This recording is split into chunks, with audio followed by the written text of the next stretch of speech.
So I have been very, very clear that right from the beginning of this year, the government is going to do anything and everything it possibly can to try and prove that Brexit is being a resounding success from the word go. But if you've been following my channel, you know that is anything but the actual case. And the problem is that the government is in denial about these problems because they're trying to cast them as, oh, they're just teething problems. We'll just iron these problems out. They won't be problems forever. But that's completely not true. All these problems are problems caused by essential red tape and new forms that these companies had to fill in that they didn't have to fill out before. These are taking time, manpower, money, and if you get these wrong, it can cause even more problems and even cost even more. And here's the thing. If you remember, there was a documentary on the BBC where they took like a Brexiteer to see the Swiss border in action. And one of the things that one of the guys who was checking out a document just for one exhaust pipe that was roughly around that big, that's how thick this paperwork is.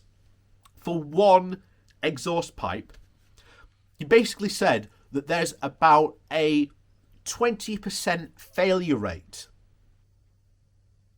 That is quite high even for them.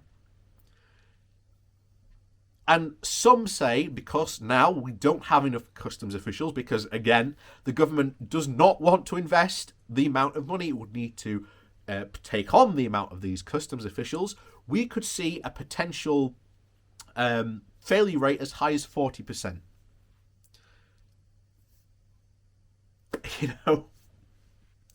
But it's not just in terms of exports that are happening here, because there's a really good article that we're going to go through today on the Byline Times from a guy who is an oyster farmer about how the deceit that the government is trying to sow around Brexit is hurting his balance sheet. And unless the government actually comes to terms with this, he's not the only one that's going to be affected. So, as always, please do remember to hit that like and share button. And of course, down below there is a link to my Patreon page and a one-off donation link. And as always, thank you to those people who do support the channel that way. So, on with today's article. Like I say, this comes from the Byline Times. And the title is Exporting Lies: How Brexit Deceit is Affecting My Balance Sheet. So, on the 12th of June 2020, The Telegraph published an article by Cabinet Office Minister and arch-Brexiteer Michael Gove.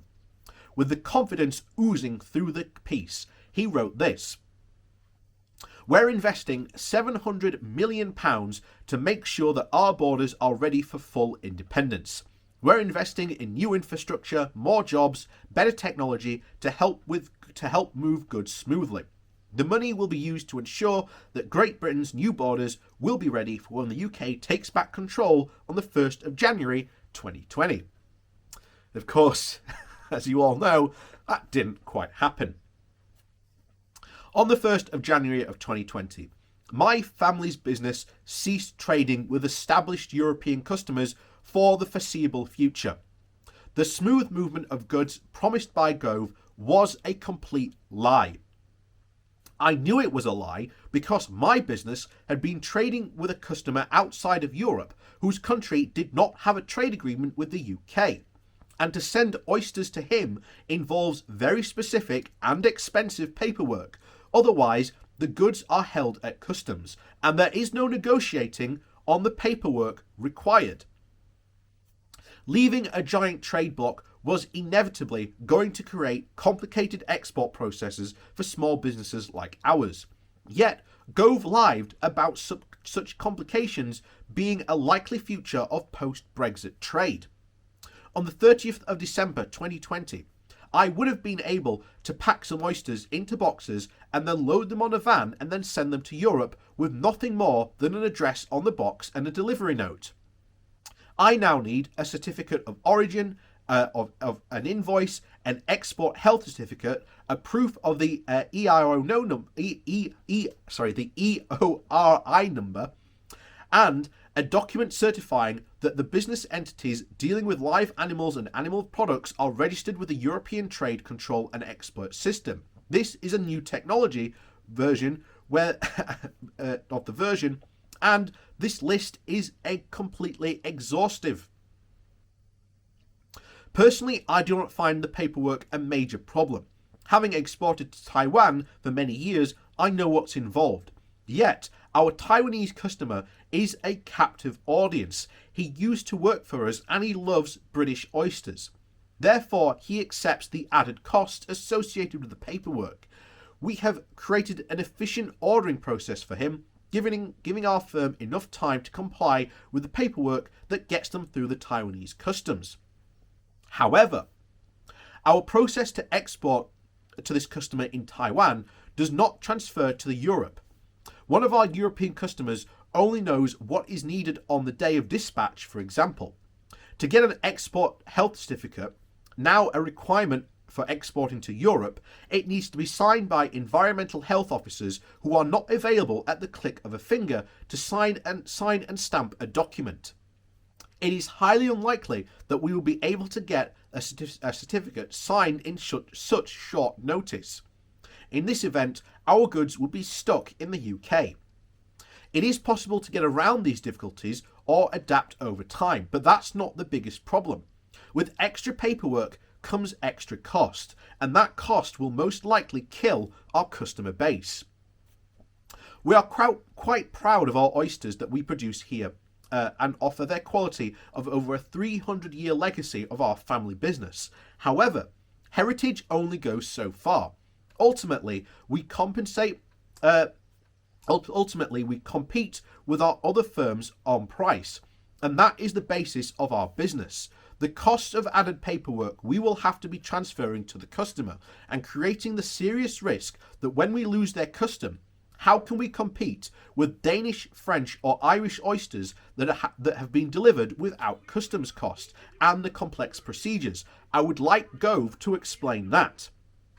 Instead, however, the Vote Leave Supremo said that the UK's post-Brexit border regime would allow us to take back control. I fail to see the object of us in this sentence. Indeed, our business has in fact lost control over the export of oysters to the EU. This is one of the many slogans trotted out during the Brexit campaign, which has no basis in reality. The pathetic, intellectually stunted counterparts of Take Back Control include Johnson's oven-ready deal and a red, white and blue Brexit. They are simply delusions that have imposed complex, meretricious problems on firms that trade with the continent. I was convinced that Brexit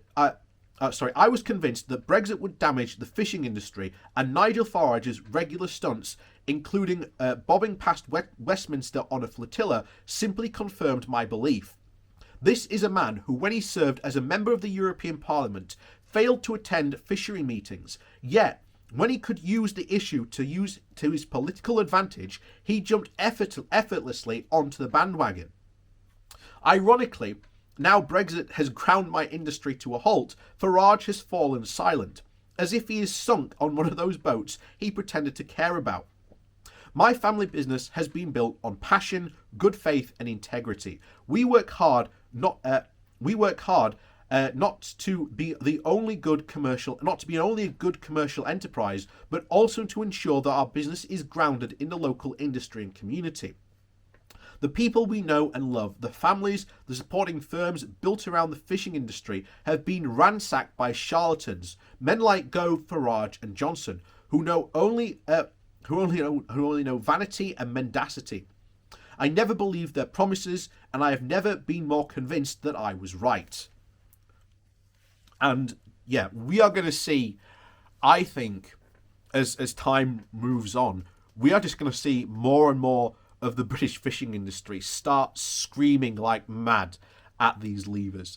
And I think it's very, very telling that most of these Brexiteers have now completely dumped the fishing industry. In fact, there is a UKIP, a Brexit Party MEP, and he owns a fishing industry, and he is suffering. Yet at the moment, he is blaming all his woes on the EU when it's not the EU's fault. This is the exact regime that we said would happen. We would be treated as a third country. That is how it works.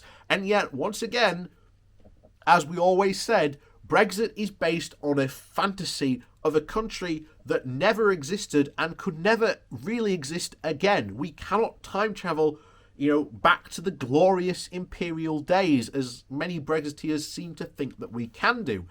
But here we are again. When Brexit meets reality, reality always wins. Something that is built on lies, fantasy, and rhetoric that has no substance is always going to fail. So with that, thank you all for watching, as always. And if you do remember to hit that like and subscribe, share and subscribe button on your way out. And of course, there is a link down below to my Patreon page and a one-off donation link. And thank you to all those people who do support me via those ways. And as always, we'll see you all next time.